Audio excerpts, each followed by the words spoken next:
সুপ্রিয় দর্শকবৃন্দ, আসসালামু আলাইকুম রহমতুল্লাহ বারাকাতুহু। প্রীতীয় শুভেচ্ছা নেবেন, আশা করি সকলেই ভালো আছেন। সম্প্রতি পশ্চিমবঙ্গের বিধানসভা নির্বাচনে হেরে গিয়ে মমতা বন্দ্যোপাধ্যায় শুধুমাত্র যে মুখ্যমন্ত্রীর পদ হারিয়েছেন তা নয়, বরং তিনি বিরোধী দলীয় নেতা হওয়ার যোগ্যতাও হারিয়েছেন। কারণ এই নির্বাচনে তিনি যে কেন্দ্র থেকে প্রার্থী হয়েছেন সেখানে তিনি বর্তমান বিজেপির মুখ্যমন্ত্রী শোভন দুঃখিত শুভেন্দু অধিকারীর কাছে পরাজিত হয়েছেন এবং এই পরাজিত হওয়ার মধ্য দিয়ে তিনি বিধানসভায় প্রবেশের টিকিট অর্জন করতে ব্যর্থ হন। এই ব্যর্থতার জেরে ৮০ আসন পাওয়া তৃণমূল কংগ্রেস তাদের বিরোধী দলীয় নেতা হিসেবে নির্বাচিত করেছে এক সময়ে মমতার খুব কাছের একজন বিশ্বস্ত কর্মী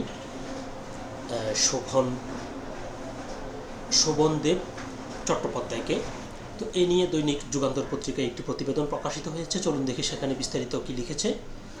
পশ্চিমবঙ্গের বিরোধী দলীয় নেতা হলেন মমতার বিশ্বস্ত শোভনদেব। খবরটি বিস্তারিত বলছে যে এবারের বিধানসভা নির্বাচনে ৮০টি আসন জিতে প্রধান বিরোধী দলের ভূমিকায় এসেছে রাজ্য সরকারের সাবেক ক্ষমতাসীন দল তৃণমূল কংগ্রেস। বিধানসভায় তৃণমূল কংগ্রেস নেতা এবং রাজ্য সরকারের বিরোধী দলের নেতা হিসেবে মনোনীত হয়েছেন শোভনদেব চট্টোপাধ্যায়।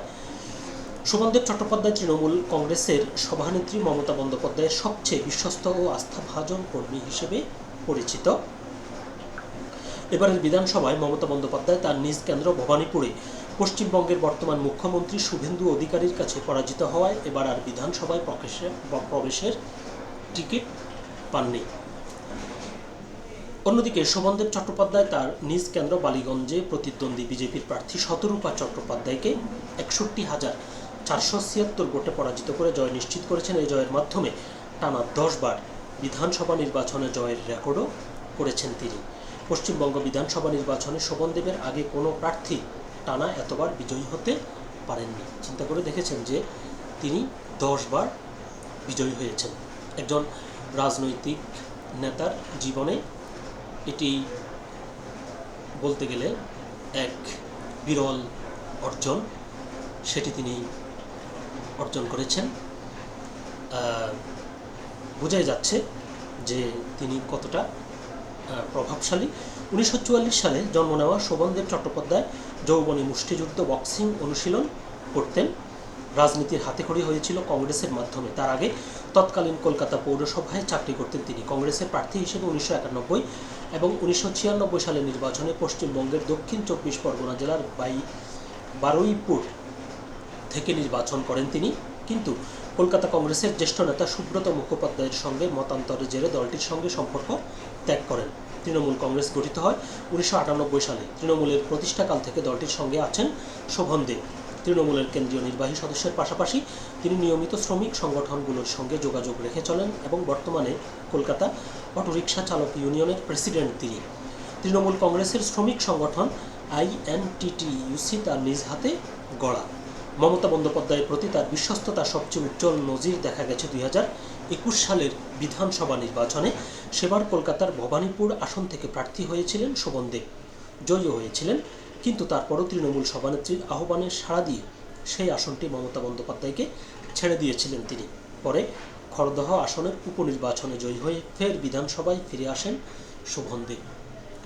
বলতে গেলে যে সাধারণ মানুষের সাথে শোভনদেবের একটা আত্মিক সম্পর্ক রয়েছে।